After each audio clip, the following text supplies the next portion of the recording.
Broadcasting live from the headquarters in the capital Asmara, it's ERi-TV, dear viewers, bringing you the latest news from around the world.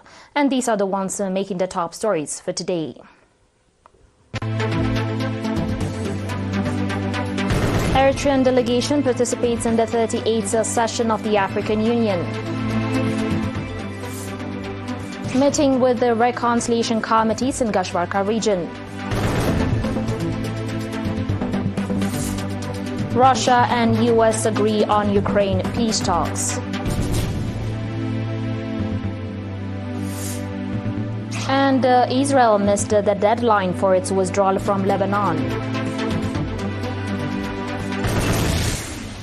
On your domestic report, an Eritrean delegation led by Mr. Binyam Berhe charged d'affaires at the Eritrean embassy in Ethiopia and Eritrea's permanent representative to the African Union and the Economic Commission for Africa participated in the 38th ordinary session of the African Union held in Addis Ababa on 15 and 16 February.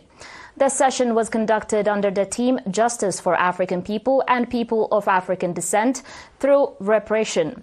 Addressing the session, the Eritrean delegation emphasized that the African Union's mechanisms for conflict prevention and resolution have not been able to adequately address the continent's ongoing peace and security challenges.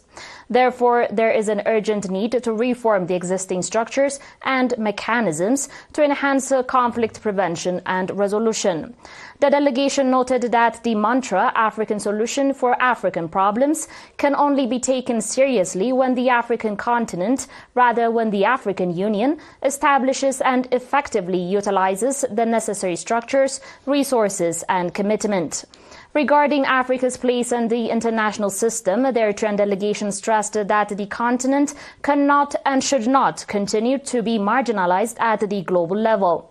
There is an urgent need for a thorough analysis of Africa's current realities to develop a strategy that ensures Africa assumes its rightful position in the global system while transforming its partnerships into mutually beneficial engagements.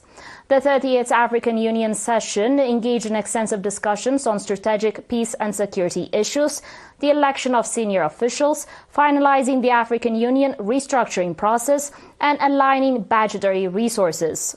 The session also adopted various significant resolutions. On the sidelines of the session, the Eritrean delegation participated in various programs focusing on strategic resource management, ensuring nutritious and safe food, malaria eradication, and enhancing vaccine development in Africa.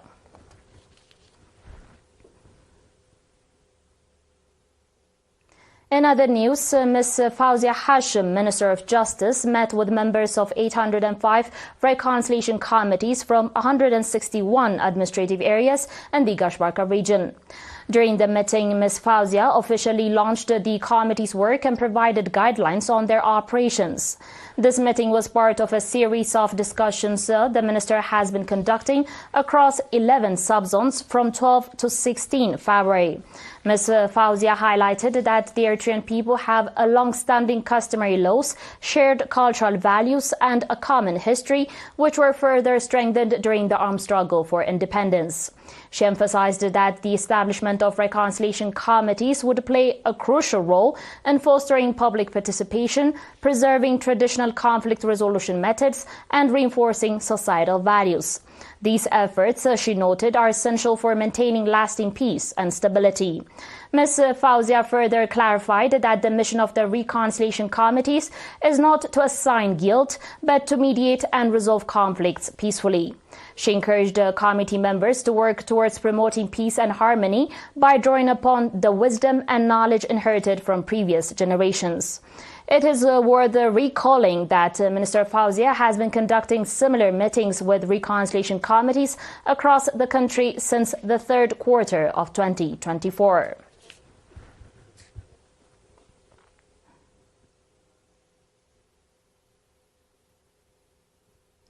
Mr. Efrem Asefau, head of social services in the Teseni subzone, reported that the social service institutions established in the area have significantly contributed to improving the livelihoods of local residents.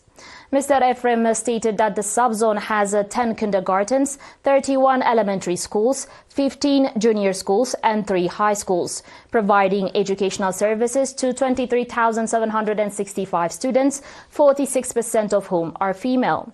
Regarding social welfare, Mr. Ephraim noted that financial and material support has been provided to disadvantaged citizens. Government employees contributed 60,000 nafa, which has been distributed to families of martyrs. Additionally, 14 orphans received 7,200 nafa each to ensure they can continue their education without financial hardship. Mr. Ephraim further stated that the subzone has 3 health stations, 1 health center and 1 hospital, all providing commendable healthcare services to the public.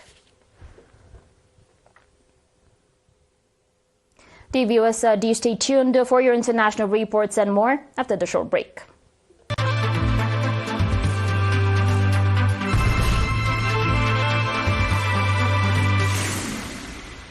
Welcome back. Russia and the U.S. have agreed to establish a framework for ending the Ukraine conflict in the near future. Russian Foreign Minister Sergei Lavrov has announced. Top Russian and U.S. diplomats met in Saudi Arabia today to explore ways to restore diplomatic ties, lay the groundwork for a summit between Russian President Vladimir Putin and his U.S. counterpart Donald Trump, and advanced efforts toward resolving the Ukraine conflict. Neither Ukraine nor the European Union participated in the meeting, with Kiev stating it would not recognize the outcome of the talks unless it was involved. Speaking to reporters shortly after the meeting in Riyadh, Lavrov stated that as part of the agreement to initiate the Ukraine conflict settlement process, Russia will appoint its representative once it receives confirmation of Washington's designated negotiator.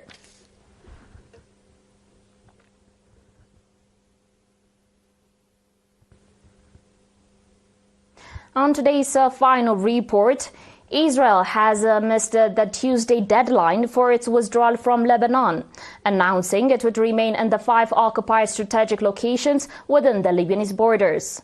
Under a ceasefire deal reached between the occupying entity and the Lebanese resistance movement Hezbollah on November 27, Tel Aviv had to withdraw its forces from Lebanon's occupied areas, but the deadline was extended to February 18, after Israel refused to comply with the agreement. The withdrawal deadline expired today for Israel, which has ordered its forces to remain in 5 strategic locations in South Lebanon in defiance of the truce and despite Hezbollah's warnings that the regime is violating the agreement. Israel was forced to accept the truce with Hezbollah after suffering heavy losses on the battleground and failing to achieve its goals despite killing over 4,000 people in Lebanon. Meanwhile, Hezbollah said at the weekend that Israeli forces that are still in the Arab country after today would be considered an occupying force. Dear viewers, and now a very quick recap of the top stories. Eritrean delegation participates in the 38th session of the African Union. Meeting with the reconciliation committees in Gashbarka. Russia and U.S. agree on Ukraine peace talks.